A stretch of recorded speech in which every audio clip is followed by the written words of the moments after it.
எல்லாருக்கும் வணக்கம். இன்றைக்கி சூப்பரான ரெசிபி தான் பார்க்க போகிறோம். இட்லி பிடிக்காதவங்களுக்கெல்லாம் இந்த இட்லி செஞ்சு கொடுத்து பாருங்கள். இன்னும் வேணும்னு கேட்டு சாப்பிடுவாங்க. வெஜிடபிள் பிடிக்காதவங்களுக்கும் இதை வெஜிடபிள்லாம் போட்டு செய்ய போகிறோம். வாங்க வீடியோக்குள்ளே போகலாம். இந்த ரெசிபி செய்கிறதுக்கு கேரட்டும் உருளைக்கிழங்கும் வெங்காயமும் மட்டும்தான் தேவைப்படுது. ஒரு கடாய் வச்சுக்கோங்க. 2 ஸ்பூன் ஆயில் விட்டுக்கோங்க. 1 ஸ்பூன் கடுகு போட்டுக்கலாம். கடுகு பொரிஞ்சு வரட்டும். அதுக்கப்புறம் ஜீரகம் போடலாம். கடுகு பொரிஞ்சு வந்துருச்சு. இப்போ ஜீரகம் 1 ஸ்பூன் ஃபுல்லாக போட்டுக்கோங்க. நல்ல ஃப்ளேவராக இருக்கும். நல்லா சீரகம் பொரிஞ்சிருச்சு. இந்த டைமில் வெங்காயத்தை நல்லா குட்டி குட்டியாக நறுக்கி போட்டுருக்கோங்க.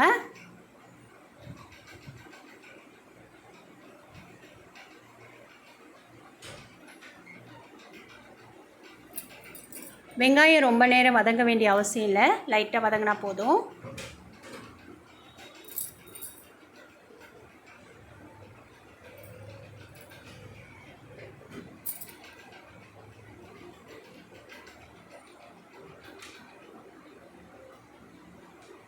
இப்போ நம்ம துருவி வச்சுருக்கிற ஒரு கேரட்டை நம்ம போட்டுக்கலாம். கருவேப்பிலை ஒரு கொத்து போட்டுக்கோங்க.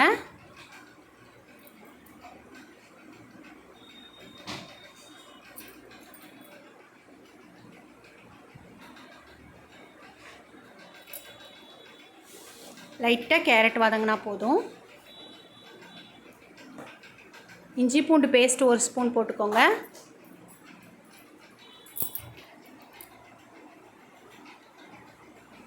இப்போ இதுக்கு தேவையான உப்பு 1 ஸ்பூன் போட்டுக்கோங்க.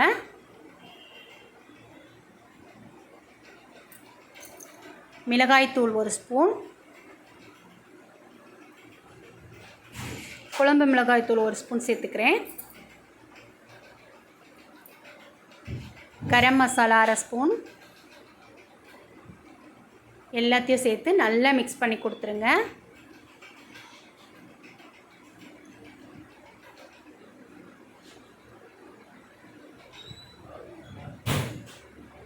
இதில் நம்ம வெஜிடபிள்லாம் சேர்த்துருக்கோன்றதே தெரியாது, அந்தளவுக்கு சூப்பராக இருக்கும். இப்போ நான் ஒரு பெரிய சைஸ் உருளைக்கிழங்க நல்லா வேக வச்சு நல்லா மசிச்சு வச்சுருக்கேன் பாருங்கள்.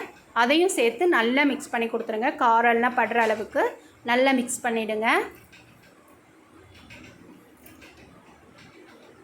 இந்த டைமில் லோவில் வச்சு செஞ்சுக்கோங்க. இப்போது நல்ல தாராளமாக ஒரு கைப்பிடி அளவுக்கு கொத்தமல்லியை சேர்த்துருங்க. சேர்த்துட்டு நல்லா கிளறி ஆஃப் பண்ணிவிட்டு ஆற வச்சிடலாம் ஒரு 10 நிமிஷம். அவ்வளோதான், சூப்பராக இருக்குது பாருங்கள் மசாலா. இப்போ நல்லா ஒரு 10 நிமிஷம் ஆறிடுச்சு. இப்போ நாம் என்ன பண்ணலாம், இந்த மசாலாவை எடுத்து நல்ல தாராளமாக ஒரு கைப்பிடி அளவுக்கு நல்ல நீளமாக நம்ம இதை செஞ்சு வச்சுக்கணும். பாருங்கள், இந்த அளவுக்கு இருக்கணும். அப்போ தான் அந்த மசாலா நல்ல இட்லியில் டேஸ்ட்டாக இருக்கும். நமக்கு சாப்பிடும்போது இந்த அளவுக்கு நம்ம செஞ்சு வச்சுக்கலாம். எனக்கு ஒரு 5 இட்லி செய்கிற அளவுக்கு எனக்கு அந்த மசாலாஸ் கிடச்சிது. இப்போ பாருங்கள், டம்ளரில் நான் நல்லெண்ணெய் ஊற்றிக்கிறேன். நல்லெண்ணெயை ஊற்றி நல்லா ஃபுல்லாக ஓரங்களெல்லாம் தேய்ச்சி விட்டுருங்க. இட்லிக்கு நல்லெண்ணெய் ஊற்றி செய்யும்போது அது இன்னுமே நல்ல டேஸ்ட்டாக வாசனையாக இருக்கும்.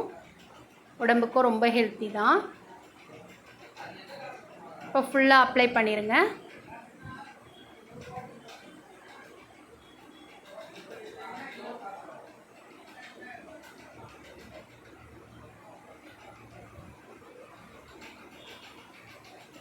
இப்போ நம்ம வீட்டில் இருக்கிற சாதாரண இட்லி செய்கிற இட்லி மாவு தான் நான் எடுத்திருக்கேன். அதை நம்ம ஒரு 3/4 பங்கு அளவு ஊற்றணும். 3/4 பங்கு அளவு ஊற்றலாம் போதும். இப்போ நம்ம செஞ்சு வச்ச மசாலா உருண்டைகளை அதில் சேர்க்கணும். நல்லா நடுவில் தான் சேர்க்கணும். நடுவில் நம்ம சேர்த்து அழுத்தி விட்டுறணும், கீழே வரைக்கும் வர மாதிரி. மேலே லைட்டாக மாவு போட்டு விட்டுலாம் போதும். இது இந்த அளவுக்கு இருந்தால் போதும், முழுசாக ஊற்ற வேண்டாம். இதே மாதிரி எல்லா டம்ளர்லேயும் நம்ம ஊற்றிக்கலாம்.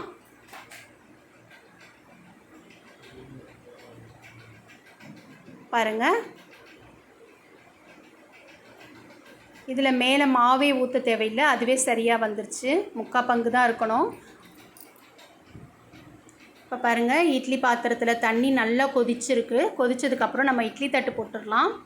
இட்லி தட்டு போட்டு நம்ம இந்த டம்ளர் இட்லிலலாம் நம்ம வச்சிடலாம். வச்சுட்டு ஒரு 20 நிமிஷம் வேக வைக்கணும். நம்ம நார்மல் இட்லியாக இருந்தால் ஒரு 10-15 நிமிஷம் வைப்போம். இப்போ இது வந்து 20 நிமிஷம் வைக்கணும். 20 நிமிஷம் ஆயிடுச்சு பாருங்கள். சூப்பராக இட்லிலாம் நல்லா வெந்து சாஃப்டாக பொங்கி வந்துருச்சு. இதை அப்படியே கொஞ்சம் லைட்டாக ஆற விட்டுருங்க. இப்போ பாருங்கள், இட்லியை நல்லா நம்ம ஓரங்களில் நம்ம கத்தியால் கீறி விட்டுட்டு இப்போ எடுத்தால் அப்படியே சூப்பராக வந்துடும். எவ்வளோ நல்லா வந்திருக்கு பாருங்கள். சூப்பரான ஒரு இட்லி. இது அப்படியே சாப்பிட்லாம். ஆனால் இன்னுமே நல்லா நம்ம காரமாக செய்ய போகிறோம். இப்போ ஒரு கடாயில் சுத்தமான நல்லெண்ணெயை ஒரு 3 ஸ்பூன் ஊற்றிக்கோங்க. ஜீரகம் 1 ஸ்பூன் போட்டுக்கலாம். அடுப்பு ஃபுல்லாக லோ ஃப்ளேமில் வச்சுருங்க. இதுக்கு தேவையான அளவு உப்பு லைட்டாக ஒரு 1/4 ஸ்பூன் போதும். ஏற்கனவே நம்ம உப்பு போட்டிருக்கோம். இப்போ கருவேப்பிலை ஒரு கொத்து போட்டுக்கோங்க, நல்ல மொறுமொறுன்னு இருக்கும். மிளகாய்த்தூள் 1 ஸ்பூன், சிகப்பு மிளகாய்த்தூள் 1 ஸ்பூன் சேர்த்துக்கோங்க.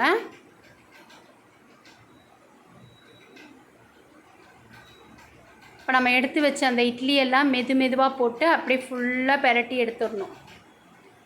நல்லா ஃபுல்லாக லோ ஃப்ளேமில் வச்சு இந்த ஸ்டெப் செஞ்சிங்கன்னா சூப்பராக இருக்கும்.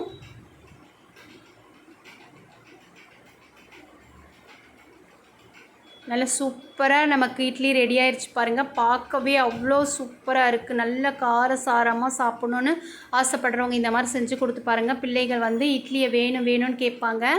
அந்த அளவுக்கு சூப்பராக இருக்கும். சைட் டிஷ்ஷே தேவையில்லை, இதை அப்படியே சாப்பிட்லாம். எப்பயும் ஒரே மாதிரி செஞ்சு கொடுக்காம இந்த மாதிரி செஞ்சு கொடுக்கும்போது பிள்ளைகளும் ரொம்ப விரும்பி சாப்பிடுவாங்க. கண்டிப்பாக இதை ஒரு முறை முயற்சி பண்ணி பாருங்கள், சூப்பராக இருக்கும்.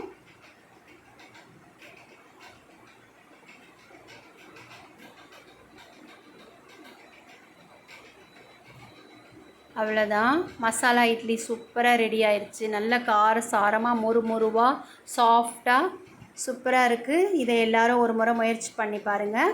விஜி கிரியேஷனை லைக் பண்ணுங்கள், ஷேர் பண்ணுங்கள், சப்ஸ்கிரைப் பண்ணுங்கள். தேங்க்யூ.